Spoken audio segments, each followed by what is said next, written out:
Le Premier ministre, lui, a dû répondre aux nombreuses questions des députés à la Chambre à propos de la collaboration de la Belgique avec le Soudan. Theo Franken travaille avec des agents soudanais pour identifier des migrants, une mission vivement contestée. Et pourtant, face à l'opposition aujourd'hui, Charles Michel défend la politique menée par son gouvernement en matière d'asile. Benoît Dutot avec Dominique Sokolowski.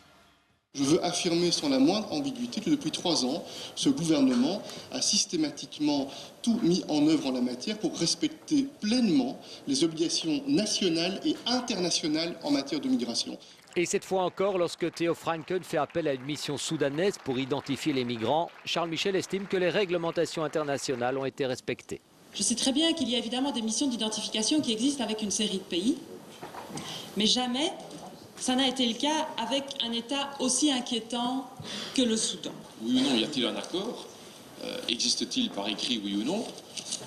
Et assumez-vous la responsabilité politique de cet accord?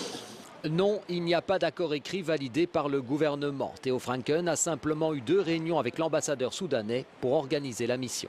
Il s'agit bien d'une mission ponctuelle.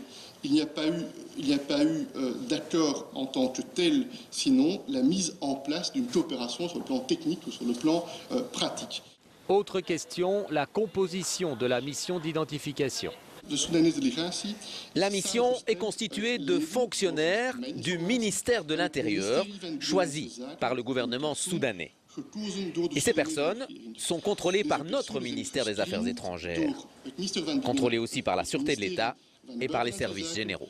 La Sûreté de l'État a dit que les personnes concernées n'étaient pas dans la base de données de la Sûreté de l'État. C'est ça que la Sûreté de l'État a dit. Or, il s'avère qu'un ancien membre de la police politique soudanaise a identifié au moins 3 personnes comme membres du NISS, le service de renseignement soudanais. Charles Michel précise que les éloignements éventuels respecteront la Convention européenne des droits de l'homme. Le migrant ne peut donc risquer d'être torturé au Soudan. Non, il ne m'a pas rassuré parce que je n'ai pas de garantie sur le bon retour de ces citoyens soudanais. Il y avait cet été au parc Maximilien et aux alentours plus de 150 Soudanais. Aucun d'entre eux n'a pour l'instant été renvoyé au Soudan. Un seul a fait une demande d'asile.